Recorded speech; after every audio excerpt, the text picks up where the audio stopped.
em épocas de pandemia, um trabalho de direito civil solicitado por um querido professor não dá para a gente aparecer. Quem é adepto à vaidade de salões de beleza preferem ficar por trás das câmeras. Então, vamos lá. Transmissão das obrigações da cessão de crédito. Nós temos aqui a seguinte pergunta: o que é uma cessão de crédito?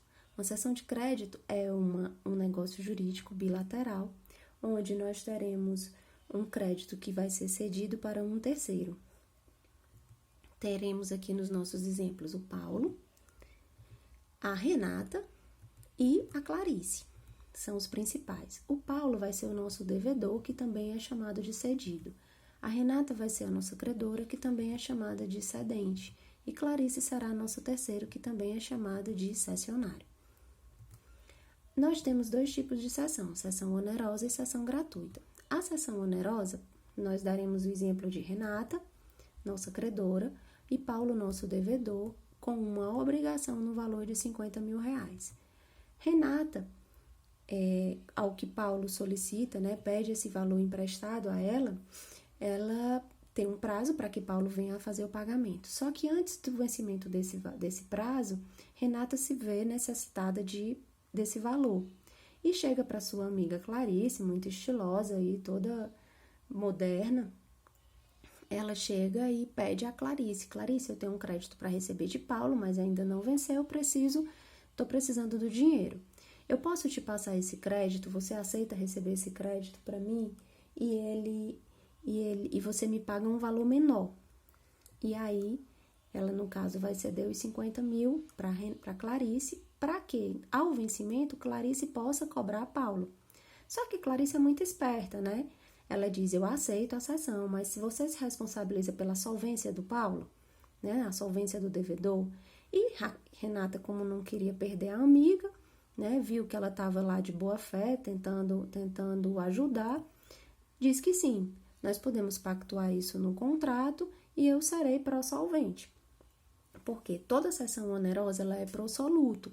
O cedente ele se responsabiliza pela existência do crédito, mas pela solvência do devedor apenas são as cessões pró-solvente. E aí, Renata se responsabiliza. Então, Clarice aceita. Ela paga 45 mil, ou seja, ela paga um valor menor do que o que vale o crédito. Para quê? Para que ela possa, ao dia do vencimento, cobrar a Paulo e assim ela vai ganhar em cima do valor do Paulo. Só que no dia do vencimento, Paulo não tem dinheiro para pagar. Ele está insolvente. Então, o que acontece? Renata vai ter que pagar esse valor a Clarice. E para que ela faça esse pagamento a Clarice, ela vai pagar. Só que ela vai pagar apenas em cima do que ela efetivamente recebeu. Ela paga em cima dos 45 mil e algum outro valor a mais que Clarice possa ter gasto, alguma despesa de cartório, de notificação que ela possa ter tido com Paulo em vista dessa cessão.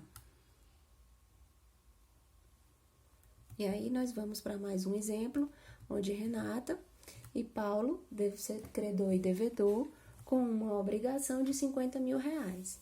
Mas 50 mil reais já é um valor mais expressivo, E aí Renata pede a Paulo uma garantia.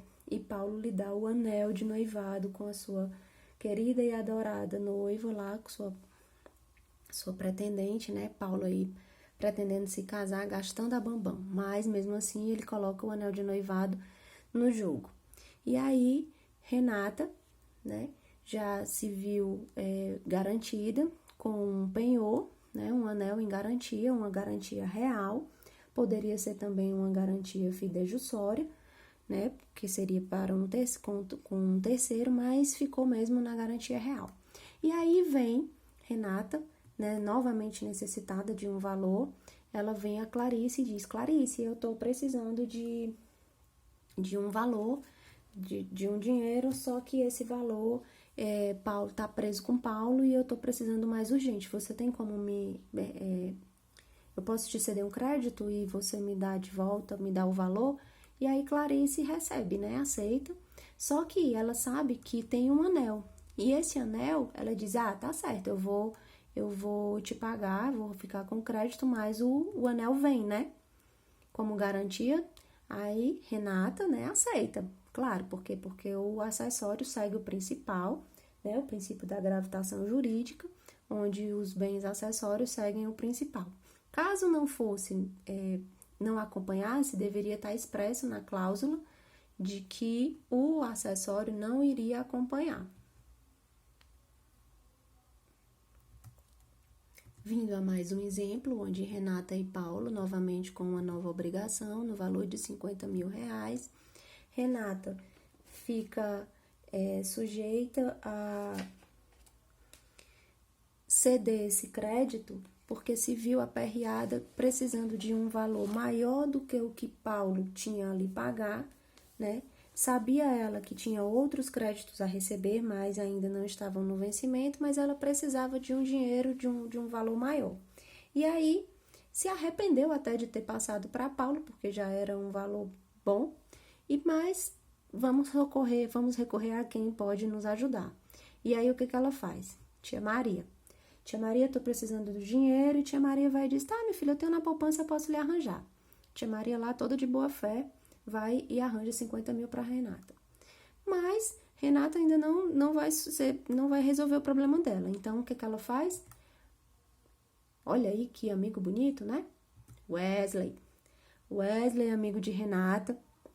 Ela vai solicitar Wesley também. Wesley lá, todo de boa fé, também vai lá e ajuda a Renata.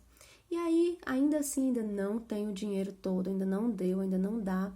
Vamos lá, para quem que eu vou? Minha amiga de fé, irmã, camarada, Clarice. Clarice vai e ajuda. Só que para Clarice ajudar, né? Para Clarice, Wesley, Maria, todos eles vão notificar Paulo de que receberam, que estão com esse crédito, de que Renata passou o crédito para eles.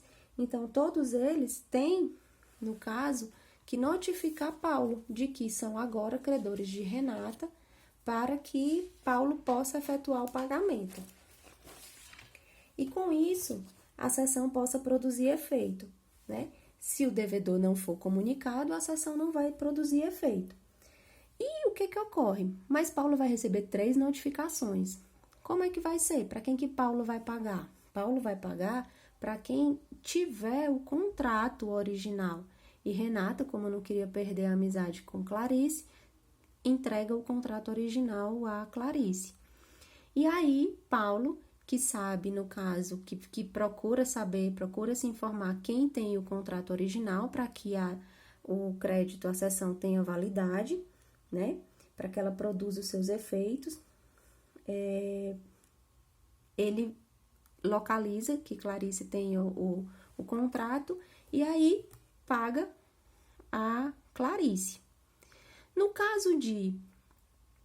caso dos outros, Wesley e Maria, eles vão se voltar contra Renata e pedir que ela faça o pagamento de volta a eles, já que eles não tiveram a legitimidade para poder receber, uma vez que eles não tiveram o contrato original.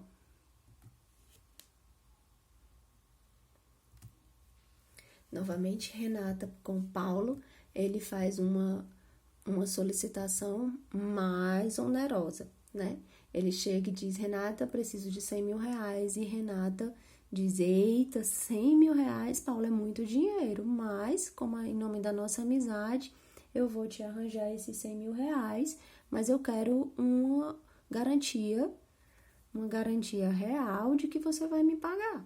E aí, Paulo vai e bota, não, tá certo, tem aquela casa lá de praia, vai dar certo, eu coloco ela como hipoteca, para que você tenha essa garantia.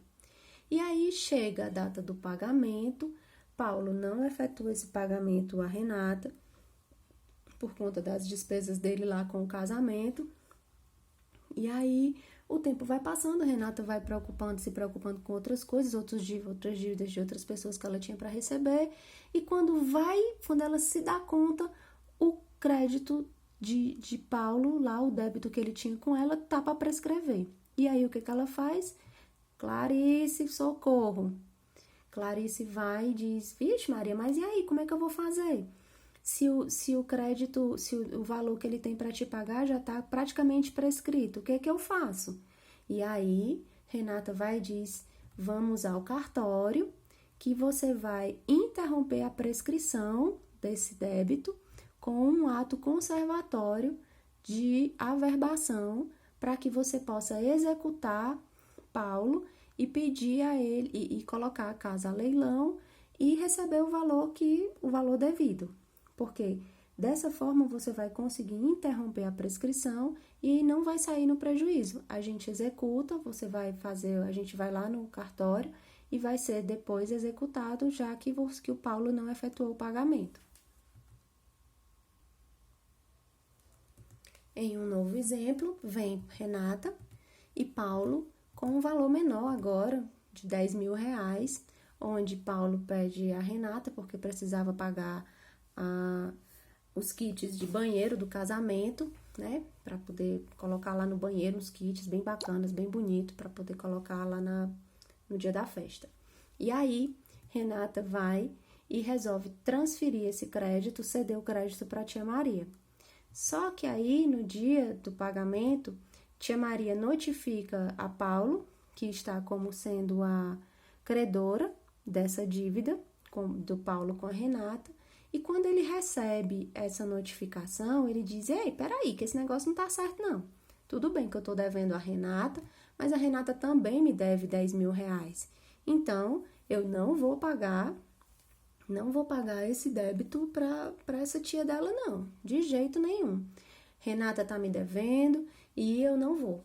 E aí, o que ele faz? Ele, ao ser notificado, ele pode se opor ao credor, ao novo credor, as exceções que ele tem com a credora originária. Ele diz: não, eu não vou pagar. Por quê? Se ele se manifestar imediatamente ao recebimento da notificação, ele pode se opor. Se ele não se manifestar, aí sim, ele não pode se opor e ele vai ter que pagar a tia Maria. Nesse caso, ele acabou não pagando a tia Maria e a tia Maria vai cobrar lá da Renatinha o valor que ela cedeu para ela.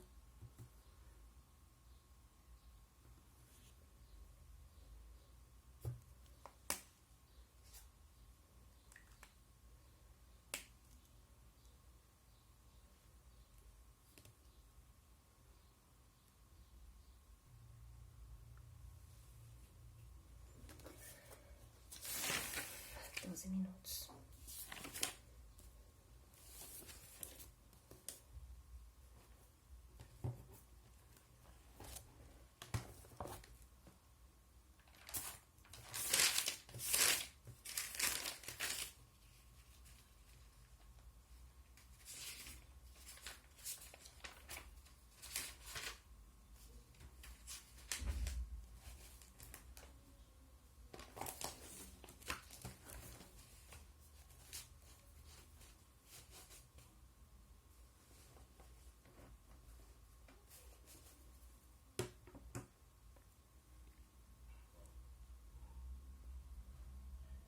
O que é a assunção de dívida? Perdão, eu achei que tivesse pausado o vídeo, mas acabou nem pausando.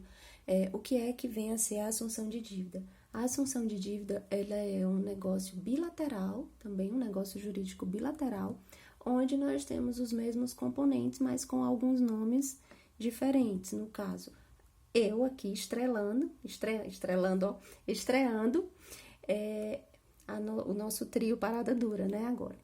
Estreando Raquel como sendo a credora, onde também é chamado de cedido, porque eu agora é quem você, o crédito vai ser cedido, e Luciana, como sendo a nossa devedora, né, porque gasta demais, vai ser a cedente. Ela é quem vai ceder o débito, no caso, porque também é uma cessão de débito, ela vai ceder o débito a Michele, que no caso vai ser nosso terceiro, e com o nome de assuntor. Na assunção de dívida, o que é a assunção? Aqui eu, Raquel, e Luciana. A gente está lá conversando no nosso grupo, né, no WhatsApp, que nós temos um grupo, viu? E aí, nesse grupo, Luciana chega e diz: ai, meu Deus, o aniversário de Lara tá chegando. E o que é que eu vou fazer? Eu preciso fazer pelo menos um bolinho para ela. E aí, esse bolinho, ela chega para mim e diz: ei, Raquel, eu tô aqui com as coisas, né? Eu vou fazer, tô pensando em fazer esse bolinho pra Lara, mas eu estou com alguns negócios presos, algumas aplicações e não estou com dinheiro agora. Tem como você me arranjar 20 mil reais só para fazer esse bolinho? Eu disse, mas na hora. Ó, todo mundo rico, né? Na hora, empresto sim demais esse valor para você. Até porque eu também vou comer desse bolinho, né? E aí, empresto os 20 mil para a Luciana. Só que Michele, como também tá no grupo, viu toda a conversa, né? E disse, eita, eu acho que agora é a oportunidade. Naquela época que eu pedi dinheiro à Luciana, até hoje ela não me deixou pagar. Lu, eu quero dar de presente a Lara esses 20 mil. Deixa eu pagar essa dívida com Raquel? E aí, Luciana diz, não, Michele, mas é muita coisa. Não, mas o que você fez por mim quando eu precisei, não paga. Deixa eu pagar? E aí ela diz, tá certo, se Raquel aceitar, você pode pagar. E aí, Michele manda para mim pelo WhatsApp, porque nós somos muito modernos, mandou pelo WhatsApp, me notificando de que havia conversado com Luciana e que se eu poderia aceitar que ela pagasse a dívida de Luciana. E aí, Michele deu 5 dias para que fosse respondido. Por quê? Porque a lei, ela não estabelece um prazo para que o credor, ele se manifeste. Então, isso é resolvido entre as partes. Michele, como assuntor, ela pode estabelecer, né, um prazo para que eu me manifeste. Se eu não me manifestar, eu estou recusando a cedibilidade desse débito. Então, eu, lógico, de maneira alguma, né, ia me opor a receber de Michele esse valor. E aí, Michele me paga o valor dos 20 mil reais e a gente vai pra festa e come a bombom. Continuando, mais um exemplo. Eu aqui, linda e maravilhosa, com a minha bolsinha aqui segurando. Não sei nem o que é que tem dentro, mas vamos lá. Eu acho que deve ser caneta, não sei. Vamos lá. E aí, Luciana, né, como sempre, muito gastadeira, chega pra mim e diz, Raquel, vamos lá, estou com novas ideias, preciso de 200 mil reais. Eu disse, eita, Luciana, agora tu botou foi pra quebrar. 200 mil reais também não dá pra... 200 mil não é 2 mil não, minha filha. Não dá não, desse jeito. Eu vou precisar de alguma coisa. Não, eu tenho aqui aquele colar que eu recebi de herança. Eu posso colocar ele como penhor, como garantia dessa dívida. Dá certo. Esse colar vai pagar, Luciano, os 200 mil? E eu acho que não paga, não. Então, é o jeito a gente colocar mais coisa. Já sei. Vou chamar o Wesley. Wesley, aceita ser meu fiador com Raquel? Eu tenho, assim, algumas dívidas para receber. Eu vou receber antes do prazo do pagamento, antes do vencimento, e eu vou pagar. Só como garantia, Wesley, você aceita? E aí o Wesley vai e diz, tá, beleza, eu aceito. Só que aí o vencimento tá chegando. E cadê o dinheiro para pagar a Raquel? Necas. Michele, venha, minha filha, tô precisando de você. E aí, Michele, muito boazinha, bichinha, meu Deus, uma santa. Aí, Michele vai e diz, tá certo, eu vou, eu tenho algumas coisas também, eu posso juntar daqui, da acolá e vai dar certo. Vou notificar a Raquel. E aí, notifica a Raquel, Raquel aceita, né? Aceita lá, toda de boa fé, jamais iria contestar, 2 amigas minhas, jamais. E aí, aceitando, Michele passa a ser a assuntor da dívida de Luciana. Só que, no vencimento, Luciana não tem dinheiro para pagar, né? E quando Luciana cede a dívida para Michele, as garantias não vão. As garantias não seguem, né? Diferentemente da seção de crédito, quando a garantia, o acessório segue o principal. No caso da assunção de dívida, não segue o principal. E aí, o que é que ocorre? No dia não tem dinheiro, Michele não tem como pagar, Michele está insolvente e a sessão pode ser anulada, porque Raquel não sabia que Michele estava insolvente, eu não desconfiei que Michele pudesse estar insolvente. E aí, anula-se a assunção e anulando-se a assunção, as garantias se restabelecem, né? E as garantias reais? As garantias fidejussórias, elas só vão ser restabelecidas se na assunção, no ato da assunção, se no caso o fiador soubesse da insolvência de Michele. Então, como Wesley sabia da insolvência de Michele, Wesley volta a garantir o pagamento para Raquel.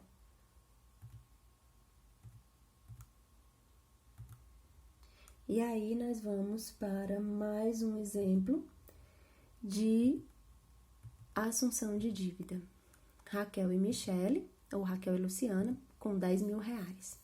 E aí, Michele não recebia o suficiente para pagar Raquel. E agora, Michele, socorro, me socorra, pelo amor de Deus, eu não posso falhar com Raquel. E aí, Michele vai e diz, beleza, tá certo. Só que Michele descobre que, assim como Luciana deveria pagar a Raquel, Raquel também deveria pagar a Luciana. Uma deve a outra. E o bom seria se eu não precisasse pagar a Raquel, já que eu peguei o débito de Luciana e Luciana também tinha R$10.000 para receber de Raquel. Só que o assuntor, ele não pode se opor às exceções que o devedor tem com o credor. Ele não pode se opor às exceções. E agora nós vamos para o nosso último slide. Nosso último exemplo, porque aqui todo mundo é rico, certo? E aí, vamos lá. Eu, milionária, Luciana, trilhardária, chega para mim, mesmo assim, porque o bom é pedir, né? O bom é se comprometer, o bom é fazer negócio. E aí, Luciana chega para mim e diz, Raquel, preciso de R$500.000, porque eu tô construindo minha casa, tá no meio da obra, e aí sempre aparecendo mais coisa. E aí eu disse, tá certo, eu te empresto aí os R$500.000, mas eu quero uma garantia. Não vou dar assim 500 mil de mão beijada. Já emprestei dinheiro demais, o negócio tá virando pagode. Mas eu te empresto sim, vamos lá. Me dê uma garantia. Ela disse, tá certo, sabe aquela casa lá, minha casa do sítio lá da serra? Ah, beleza, pois então pronto, vai ser ela mesma. Aí entra na jogada a casa. Hipoteca, vamos lá, né? O imóvel hipotecado. E aí, o que acontece? Luciana, nos acabamentos finais, que é tudo do bom e do melhor, lógico, porque é só porque a gente quer, né? Sempre. E aí, ela precisa de mais dinheiro e resolve vender a casa do sítio. A venda da casa, pelo fato de estar hipotecada, não é impedida. Não é impedimento. Ela pode vender a casa sim, desde que a pessoa saiba que a casa está hipotecada, né? E aí vem quem? Quem que vai socorrer? Quem? Michele, preciso vender a casa do sítio. Eu sei que você é louca por aquela casa. Vamos lá, a minha casa aqui no Crato tá de vento em popa, tá nos acabamentos e é tudo muito caro.